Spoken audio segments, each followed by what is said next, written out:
Asia-Pacific markets are all in the red today, with South Korea and Taiwan leading declines. That's as chip makers and tech firms across the board came under pressure after Barclays downgraded Apple. The bank cut its rating to underweight and trimmed its price target to $160 from $161 on fears of slowing iPhone 15 sales in China. Apple shares dropped 4%. Samsung Electronics shares slid as much as 3%, leading losses on South Korea's Kospi stock exchange that fell 1.78%. Apple chip supplier Taiwan Semiconductor manufacturing Corpalso dropped as much as 2% today. For more on this, we are joined by Naeem Aslam. He is the Chief Investment Officer at Zay Capital Markets. Thank you for joining us today. Naeem, do you agree with the downgrade to underweight driven by iPhone demand cooling off? Because we can argue that demand is actually quite strong in other parts of the world.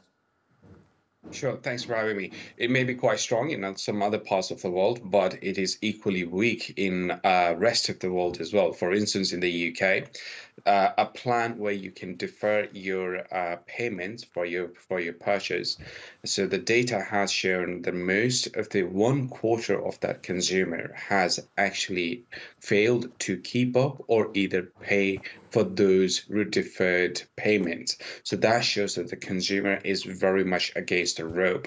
The disposable income has evaporated at the fastest rate because of the higher interest rate, because of the double-digit inflation that we saw back in 2023. Yes, things will improve. But from the Apple's perspective, if you look at from the technology and from the innovation perspective, there hasn't been any tremendous changes when it comes to Apple. You look at Apple 13, you look at Apple 14, you look at Apple 13 and look against Apple 12.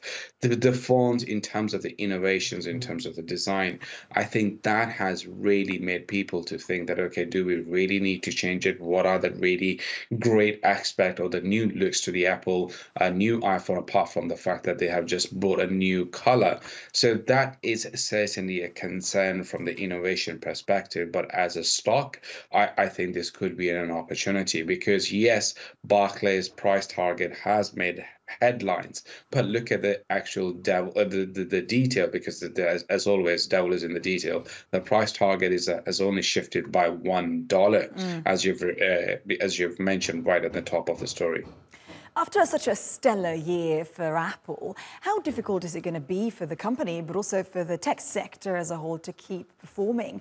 Also, given China's crackdown on Apple, on foreign devices, will this affect the company as well?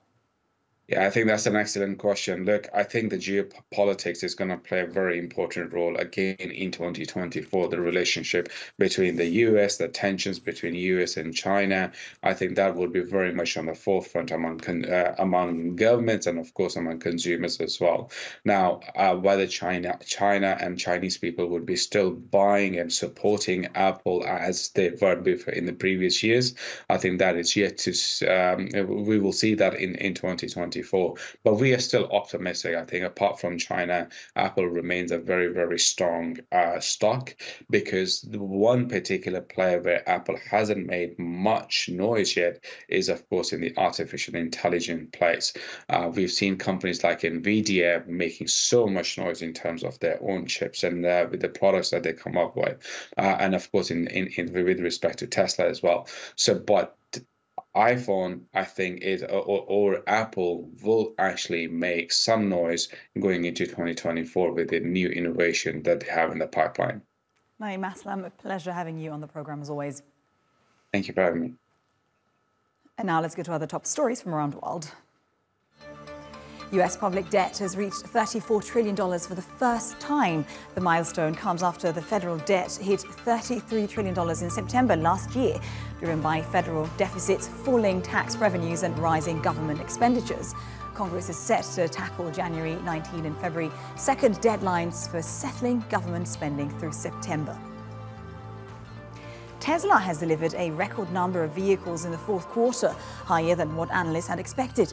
The electric car maker said it handed over around 495,000 vehicles in the last 3 months and 1.8 million for the year as a whole. But China's BYD has sold 526,000 battery-only vehicles during the period, overtaking Tesla as the world's best-selling EV maker for the first time. And Chevron has warned that ongoing regulatory challenges in California would dent its earnings in the fourth quarter.